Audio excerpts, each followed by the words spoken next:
नमस्कार नांदेडकर, मी सुचित्रा. नमस्ते नांदेड या चॅनलमध्ये आपलं पुन्हा एकदा स्वागत करते. आज आहे राष्ट्रीय विज्ञान दिवस. त्यानिमित्तानं मी आज आलेली आहे सायन्स कॉलेज येथे विज्ञान प्रदर्शन पाहण्यासाठी. चला तर मग पाहूया.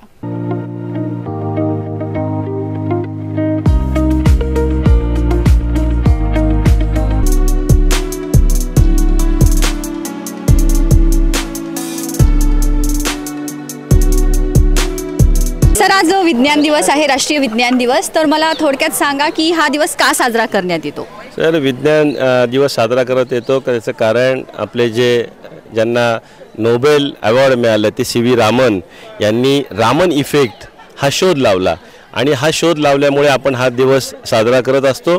या दिवसाचं औचित्य साधून वेगवेगळे जे सायंटिस्ट आहेत मग त्या नोबेल अवॉर्डचं किंवा त्या विज्ञानाच्या लोकांनी जे विज्ञानामध्ये काम केलेले शास्त्रज्ञांनी त्याची विज्ञानाची माहिती व्हावी आणि कशा प्रकारच्या कष्टामधून त्यांनी ते नोबेल अवॉर्ड मिळालं याची माहिती विद्यार्थ्यांना व्हावी आणि विद्यार्थ्यांमध्ये एक विज्ञानाविषयी कुतूहल निर्माण व्हावं.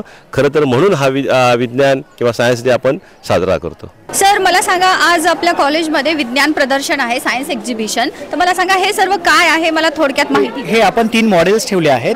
हे पूर्ण सेलचं स्ट्रक्चर आहे. ठीक आहे. सेलमध्ये टोटल सेल ऑर्गनल्स किती असतात, न्यूक्लियस कुठं असतो, सायटोप्लाझम कुठं असतो, याच्यामध्ये विद्यार्थ्याला आपण असं मार्गदर्शन करतो की हे सेलचं एक स्ट्रक्चर आहे आणि त्या पर्टिक्युलर सेल ऑर्गनलची आपण फंक्शनची माहिती देतो. ठीक आहे. मग सेल ऑर्गनल्समध्ये एक न्यूक्लियस असतो. न्यूक्लियसमध्ये DNA, RNA दोन्ही प्रेझेंट असतात. DNA हे डबल स्टँडर्ड असतं. त्याच्यामध्ये nitrogen bases adenine pairs with thymine double hydrogen bond, guanine pairs with cytosine triple hydrogen bond असतं. आणि RNA आहे. RNA पण एक जेनेटिक मटेरियल आहे. RNA हे सिंगल स्टँडर्ड असतं. DNA हे डबल स्टँडर्ड असतं. RNA मध्ये ॲडेनाइन पेअर्स विथ युरॅसिल असतं आणि गॉनाइन पेअर्स विथ सायटोसिन असतं. आणि हे 3 मॉडेल्स आहेत आपण विद्यार्थ्यांना दाखवण्यासाठी ठेवलो आहे. मॅडम, मला सांगा हे जे ट्विन्स आहेत, जॉईंट दिसत आहेत मला, याबद्दल मला थोडक्यात माहिती सांगा. अच्छा, ओके.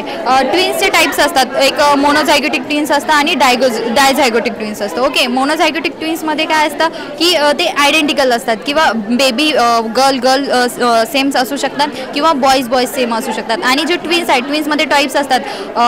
त्याच्यामधला हा जो टाईप आहे हा कोणता आहे, कॉन्जॉईंट ट्विन्स. याच्यामधले जे आहेत, हा जो ट्विन्स आहे याच्यामधला कोणता पण पार्ट जो आहे तो जॉईंटेड असू शकतो. आता हा जो बेबी दिसायला याच्यामधला हा जो ॲब्डोमिनल पार्ट जो आहे तो जॉईंटेड आहे. या कॉन्जॉईंट ट्विन्समध्ये आणखीन पार्ट असू शकतात की त्यांचा लिव्हर अटॅच असू शकतो, ब्रेन अटॅच असू शकतो किंवा चेस्ट वगैरे आहे ही पण अटॅच असू शकते. आणि ही जी कंडिशन जी आहे, जेव्हा मदरला जर न्यूट्रिशन वगैरे किंवा हेरिडिटरी जर डिफेक्ट असेल तर हे जे ट्विन्स आहे अशा कंडिशनला तयार होतात. तर आपण ह्या ट्विन्सला ऑपरेशनद्वारे, जसं आपण न्यूजमध्ये पाहतो की असे जे आहेत जॉईंट झालेले त्यांना आपण ऑपरेशनद्वारे वेगळं करण्यात येतं. तर करू शकतो पण आफ्टर ऑपरेशनच्या नंतर. पण त्याच्यामधला एक जो बेबी आहे त्याची डेथ होऊ शकते किंवा या कंडिशनला दोन्ही पण बेबी जे आहेत ते सर्वाइव्ह करू शकत नाहीत. कारण की एक जो आहे तो रेसिसिव्ह असतो आणि एक जो आहे, समजा आता याला न्यूट्रिशन भेटलं तर हा इकडे भेटणार, दोघांना एक साथ कसं भेटणार, नाही भेटणार ना. म्हणून मग हे जे बेबी आहेत जास्त दिवस सर्वाइव्ह नाही करू शकणार. आफ्टर ऑपरेशनच्या नंतर पण ते डेथ होऊ शकतं. असं आहे. म्हणजे दोन्हीपैकी एकच जगण्याची चान्सेस असतात, शक्यता असतात. आणि कधी कधी दोन्ही पण मरू शकतात. ओके, ठीक आहे, चालते. तर मला थोडं हृदयाबद्दल माहिती सांगा. आणि डाव्या साईडलाच का असतं हृदय, मानवी हृदय? तर ते ॲनाटॉमिकली काय त्यांचं तसं पोझिशन आहे. कारण आपली जी लंग्सचा हे आहे, लंग्समुळं हार्ट लेफ्ट साईडला आहे. कारण लंग्स जे असतात आपले 2 कंपार्टमेंट आहेत, राईट आणि लेफ्ट लंग्सचे पण. तर जे राईट कंपार्टमेंट आहे 3 लोब्समध्ये डिवायडेड आहे, लेफ्ट 2 लोबमध्ये. 2 लोबमध्ये कशासाठी? कारण तिथं हार्टनं त्याची जागा थोडी घेतलेली आहे, ज्याच्यामुळे ते एक्सपांड होऊ शकत नाही. त्याच्यामुळे आपलं जे लेफ्ट लंग असतं ते 2 कंपार्टमेंट आणि जे राईट असतं ते 3 कंपार्टमेंट. आणि जे आपलं जे हार्ट आहे, हार्ट असतं 4 कंपार्टमेंटमध्ये. 4 कंपार्टमेंट ह्याच्यासाठी की ऑक्सिनेटेड ब्लड आहे आणि डिऑक्सिनेटेड जे ब्लड आहे मिक्सिंग नको व्हायला आपल्यामध्ये. त्याच्यामुळं जनरली जे राईट साईड असते त्याच्यामध्ये काय होतं, आपल्या बॉडीचं थ्रूआउट बॉडीमधून जे डिऑक्सिनेटेड ब्लड आहे ते काय होतं, तर ते ब्लड येतं आपल्या राईट साईडला आणि राईट साईडला पूर्ण बॉडीचं ब्लड कलेक्ट व्हायला लागलं आणि ते मग तिथून कलेक्ट होऊन आपला हार्ट त्यांना पंप करणार. पंप केल्यावर ते येणार लंगपाशी. लंग्सचं प्रॉपर्टी आहे की आपण जेही एन्व्हायरमेंटमध्ये ऑक्सिजन घेतोय ते ऑक्सिजन डिफ्यूज करतं ब्लडमध्ये आणि जे डिफ्यूज झालेलं ब्लड आहे ते लंग्सपासून जाणार आहे परत कोणत्या हार्टला. हार्टला कशासाठी, कारण ते ऑक्सिजनेटेड ब्लड जे आहे लंग्सपासून असंच जाऊ शकत नाही, त्याला कोणतं तरी पंपिंग हवे. कारण आपली बॉडी किती मोठी आहे, तर आपल्याला पंप करायचं. तर पंप करण्यासाठी लेफ्ट जे कंपार्टमेंट आहेत आपले, पहिलं तर लंग्सपासून ॲट्रियममध्ये जाणार, ॲट्रियमपासून व्हेंट्रिकल जाणार, आणि जे लेफ्ट व्हेंट्रिकल आहे ते पंप जेव्हा केलं तेव्हा ऑक्सिजनेटेड जे ब्लड आहे थ्रू आउट बॉडी जातं. थ्रू आउट बॉडी कशासाठी, आपल्या पूर्ण सेल मेटाबॉलिझमसाठी ऑक्सिजन लागतं, आणि ऑक्सिजनसाठी ते काय करतं, हे पंपिंग चालू असते. आणि हे जे हार्ट आहे आपलं ते एका मिनिटामध्ये 72 टाइम्स बीट करतं. पर्सन टू पर्सन व्हॅरी होऊ शकतं, पण आपण ॲव्हरेज जर घेतलं तर 72 टाइम्स करतं आहे, आणि एका टाईमला 70 ml ब्लड पास करतं. म्हणजे तुम्ही विचार करू शकता 0.8 सेकंदमध्ये 70 ml, तर एका मिनिटामध्ये किती, तर जवळपास 5 लिटर ब्लड एका मिनिटामध्ये पंप करतं.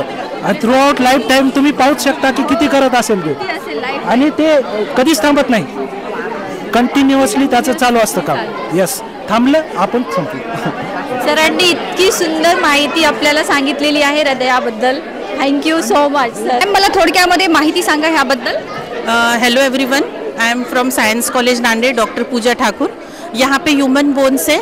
These are radius ulna and humerus are called as forearm bones, जिसको हम हाथ में बोलते हैं. हाथ की सब में ऊपर की ह्यूमरस एंड नीचे के radius ulna. It give protection to your wrist and also shoulder for the movement. Next, ये है 4 लेग. सब में strongest and longest bone that is femur bone, जो कि हमारे थाई रीजन में होती है. उसके नीचे है tibia and fibula. Tibia and fibula they are also known as the calf bone. And in this bones we found bone marrow. Bone marrow किस काम में आता है? They produce blood cells like RBCs, WBCs and platelets. Thank you. थोडं confusion होत आहे, हे काय आहे? हे ॲक्च्युली हे एक डिव्हाइस आहे, हे सगळे मॉड्यूल्स आहेत आणि ही आपली ID कार्ड आहे, ज्याच्याने आपण आय डी स्कॅन करून इन आणि आऊट करताना स्कॅन केल्याच्या नंतर आणि जे काही मधातले लेक्चर असतात, आपले लेक्चरचा टाईम असते 9:50 9:35 जे 9:30 ते 5:30 आपला कॉलेजचा टायमिंग असतो. तर कॉलेजच्या टायमिंगमध्ये जितकंही आपलं लेक्चर वगैरे होतात, तर त्या टायमाला हे जे टायमर आहे ते ऑटोमॅटिकली स्टार्ट होऊन आपली अटेंडन्स, आपला ID कार्डवरचा फोटो आणि आपला फेस हे दोघांना रिकॉग्नाइज करून आपली अटेंडन्स पडला जाईल. मॅम, इथे हे IR सेन्सर आहेत, त्याच्यानंतर हे RFID, हे टायमर आहे आपलं, हे LCD डिस्प्ले आहे, हे नोड MCU आणि हे आहे आपला आर्डिनो युनो. जेव्हा आपण इन करतील तेव्हा आपल्याला शीट्स लेफ्ट झालेला दिसेल आपल्याला इथे. त्याच्यानंतर हे टायमर सेट केल्याच्या नंतर आपली RFID स्कॅन होईल. ही स्कॅन झालेली RFID, आता ह्याच्यामध्ये मी माझं नाव टाकलेलं आहे, हे आपल्याला गुगल शीटमध्ये, आपल्या एक्सेल शीटमध्ये आपली अटेंडन्स टाकल्या जाईल, दिसते आपल्याला अटेंडन्स. त्याच्यानंतर हे जे टाईम आहे, या टाईममध्ये जितके स्टुडंट्स एंट्री करतील तितक्यांचीच एंट्री आपल्याला दिसेल. ठीक आहे. आता हे माझं नाव आहे आणि हे विदाऊट नेमचं, ह्या दोघांची आपली अटेंडन्स आपल्या एक्सेल शीटमध्ये होईल आणि आपल्याला स्टुडंट्स किती क्लासमध्ये प्रेझेंट आहेत, किती आतमध्ये आहेत, किती बाहेर आहेत, आणि हे आपल्याला इथे दिसून जाईल. आता आपल्याला या टायमाला अटेंडन्स घेण्याची गरज नाही. जर स्टुडंट्सची लेंथ आपल्या क्लासमध्ये सपोज 60 स्टुडंट्स असतील, तर त्या टायमाला आपल्याला इन होताना आऊट होताना क्लासमध्ये किती प्रेझेंट आहेत. जर 60च्या ऐवजी 45 प्रेझेंट असतील, तर आपल्याला इथे डिस्प्ले होईल की 45 स्टुडंट्स क्लासमध्ये प्रेझेंट आहेत. हे सगळं असं सेटअप आहे. हे हायजेनिक पाणीपुरी डिस्पेचिंग मशीन आहे. इथे कसा ऑब्जेक्ट जर आला तर ऑटोमॅटिक पाणी येणार, ऑब्जेक्ट जर निघाला तर ऑटोमॅटिक बंद होते, कारण याच्यामध्ये IR सेन्सर बसवलेले आहे. हे बाहेर कसं ते दुकानामध्ये पाणी पुरवला, इकडे हात टाकतो तिकडे पण हात टाकतो, त्याच्यामुळे घाण वाटते. काही ठिकाणी आम्ही असं बघितलो, पाणी पुरवल्याची तब्येत खराब असते, त्याच्यामुळे तब्येत काही जणांची खराब असते, बघितलो. याच्यामुळं आम्हाला एक आयडिया सुचली, त्याच्यामुळे आम्ही पाणीपुरी डिस्पेचिंग मशीन हे बनवलो. याच्यामध्ये IR सेन्सर बसवलेले आहे आणि याच्यामध्ये ड्रम बसवलेले आहे. त्याच्यामध्ये 5 लिटरचा ड्रम आहे, याच्यामध्ये कॅपॅसिटी आहे, पण हे सध्या डेमो है. मेरा नाम आयशा है, मैं BSc फर्स्ट ईयर की हूँ और मेरा जो आज का टॉपिक है वो ह्यूमन स्किन पे है. जैसे कि हम सब जानते हैं कि ह्यूमन स्किन जो होती है वो बॉडी की सबसे लार्जेस्ट ऑर्गन होता है और वो हर चीज़ को कवर करता है, इंटरनल ऑर्गन्स को, लिगामेंट्स, बोन्स और बहुत सारी इंजरीज से अपने को बचाता है, स्किन को, मतलब अंदर के ऑर्गन्स को, सबको. तो जैसे कि सबसे पहली चीज़ ये है कि skin has 3 layers, every main layers के है ना, epidermis, dermis and hypodermis. Epidermis जो होती है वो अपने है ना बॉडी को वाटरप्रूफ बनाती है और जो अपना स्किन टोन है उसको है ना रखती है, मतलब स्किन टोन बनाती है अपना. जैसे कि अगर उसमें मेलेनोसाइट्स एंड केराटिनोसाइट्स ज़्यादा होते हैं, अगर मेलेनोसाइट्स अगर नंबर में ज़्यादा है तो अपना स्किन टोन होगा वो डार्क मीन्स काला होगा, और अगर मेलेनोसाइट्स कम होंगे नंबर में तो अपना स्किन टोन फेयर होगा, मीन्स गोरा होगा। और अगर उसके बाद है ना जो चीज़ होती है, मतलब ये एपिडर्मिस जो होती है उसमें है ना बहुत सी चीज़ें होती है, जैसे कि hair pores, hair follicles, sweat glands, oil glands. Sweat glands वो होते हैं जो स्वेट होते हैं वो क्रिएट करते हैं और उसको स्वेट पोर्स के जरिए बाहर निकाल देते हैं, जिससे अपना बॉडी टेम्परेचर रेगुलेट होता है, बॉडी टेम्परेचर अच्छा रहता है, शीत होता है। 28 फेब नॅशनल सायन्स डे असतो। आपण दरवर्षी सायन्स डे हे सेलिब्रेट करतो। हा 10वा वर्ष आहे आमचं। या सायन्स डेच्या माध्यमातून विद्यार्थ्याला चांगलं ज्ञान मिळावं, प्रोजेक्टच्या माध्यमातून, एक्सपेरिमेंटच्या माध्यमातून। त्यातल्या त्यात स्पेशली सायन्स कॉलेज दरवर्षी ऑर्गनाईज करते। ऑर्गन्स आम्ही आणतो मेडिकल कॉलेजमधून। त्या ऑर्गन्समध्ये ह्युमन बिंगचे ऑर्गन असतात, heart, liver, kidneys, pancreas, 4 month baby, 6 month baby.